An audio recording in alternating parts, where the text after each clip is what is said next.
Mawlynnong is a small village situated around 90 km from Shillong in the East Khasi Hill, Meghalaya, and is also known as God's own garden. যা 2003 সালে এশিয়ার সবচেয়ে পরিচ্ছন্ন গ্রাম হিসেবে ঘোষণা করা হয়েছিল।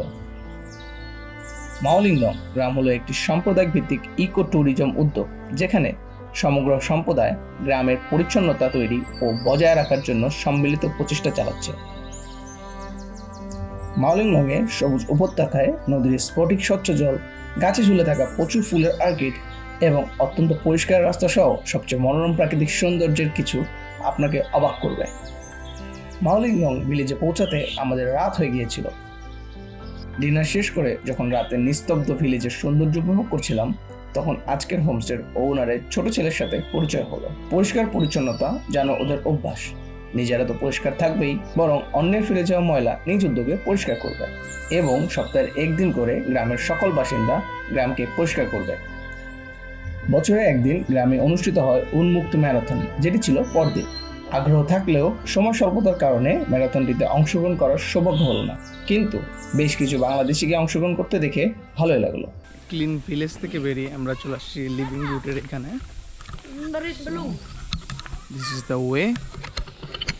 আর যেটা বলছিলাম আগেই যে মানে ওই বেড বাক্স, যেটাকে আমরা চারপোকা বলি, ওটা থাকার কারণে রাতে তেমন একটা ঘুম হয়নি, তেমন কি মোটামুটি কোনো ঘুমই হয় নাই। যাই হোক, এখন আজকের দিনটা আছে, আজকে বিকালের মধ্যে আমরা বর্ডার ক্রস করে বাংলাদেশে যাব।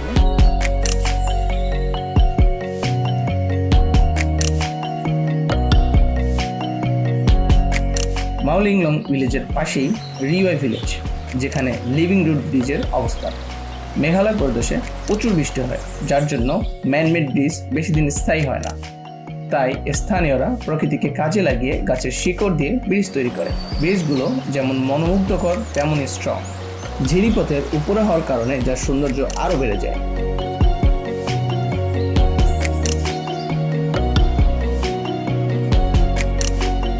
এখানে একটি অদ্ভুত একটা জিনিস যেটা লক্ষ্য করলাম যে এনি ভিউ পয়েন্টে যাওয়ার জন্য ক্যামেরা থাকলে এক্সট্রা করে ক্যামেরার একটা চার্জ দিতে হয়।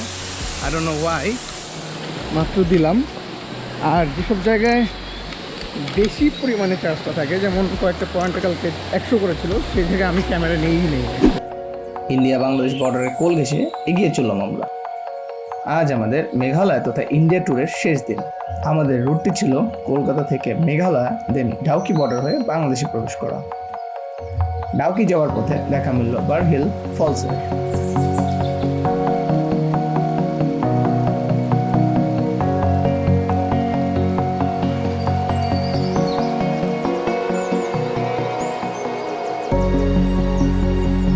তো আমি এখন আছি বাংলাদেশ আর ইন্ডিয়ার পুরোপুরি বর্ডার লাইনটা, যেটা 0 পয়েন্ট যেটাকে বলে, যেমন এই সাইডটা যেটা দেখতেছো, এটা পুরোটা বাংলাদেশে পড়ছে আমাদের, আর এটা হচ্ছে ইন্ডিয়াতে মধ্যে এইটা bridge.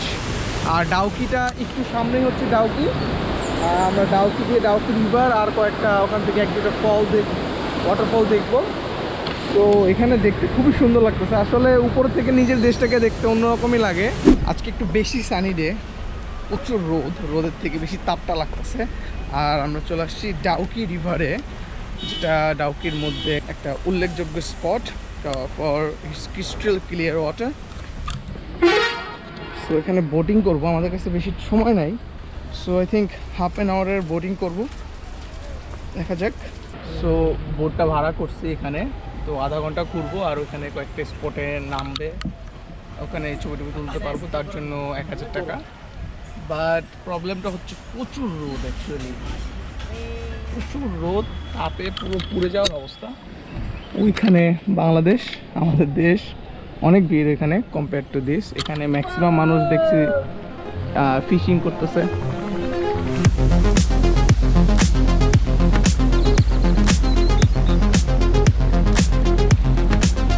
We reached Asia's cleanest river. Welcome to Dawki River. Its actual name is Umngot River. The Dawki River acts as a natural divider between Janti and Khasi hills before finally flowing into Bangladesh. The river acts as a boon to the local fishermen. Dawki River is famous for its crystal clear waters. The colorful wooden boats are lined up to the river edge. The water is so clear that the boats look as though they are on glass. And after that, আমরা আজকের সর্বশেষ গন্তব্যের উদ্দেশ্যে রওনা দিলাম, which is Krang Shuri Falls, যা West জান্তি হিলে অবস্থিত।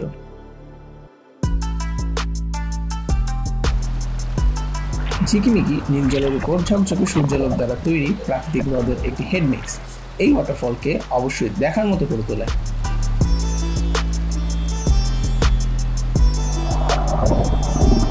এখানে লাইফ জ্যাকেট ছাড়া সুইমিং করা পুরোপুরি নিষিদ্ধ।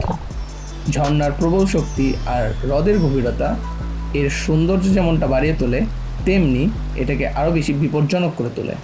তাই লাইফ জ্যাকেট ছাড়া সুইমিং না করাই ভালো। Thank you for watching this series. মেঘালয়ের অনেকগুলো ডেস্টিনেশন সময় স্বল্পতার কারণে এবারের ট্যুরে ঘোরা সম্ভব হয়নি, যা পরবর্তীতে পুনরায় মেঘালয় ভ্রমণের আরেকটি কারণ হয়ে দাঁড়াবে। So if you guys like this video, hit the like button. If you don't, then hit the dislike one, comments your thought, share if you want, and subscribe for the next one. Thank you.